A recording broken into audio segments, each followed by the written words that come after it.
हो ईसा मसीह क्या कहता है बाइबल में? मैथ्यू 10 स्टेटमेंट नंबर 34, 35, 36 में वो ईसा मसीह जिसको तुम खुदा का बेटा मान करके बैठ गए हो, जो ईसा मसीह जिसको तुमने अपनी छातियों पर भारत में बिठा लिया है, जिस ईसा मसीह का जन्मदिन मनाने के लिए तुम्हारे बच्चे बाहर जाकर के चर्च के 25 दिसंबर को खड़े हो जाते हैं, वो ईसा मसीह अपनी बाइबल में कहता है, do not suppose that I have come to bring peace to the अर्थ.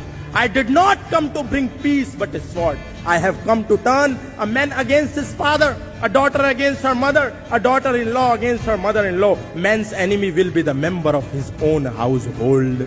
कौन कह रहा है? मैं नहीं कह रहा, ईसा मसीह कह रहा है। ये मत समझो कि मैं इस धरती पर शांति का पैगाम देने आया हूँ, मैं तो इस धरती पर तलवार का आह्वान करने आया हूँ। मैं इस धरती पर एक पुत्र को अपने पिता से, एक बेटी को अपनी माँ से और एक सास को अपनी बहू से जुदा करने आया हूँ, ताकि एक ही घर के लोग आपस में दुश्मन और शत्रु और एक दूसरे के विरुद्ध हो जाएं।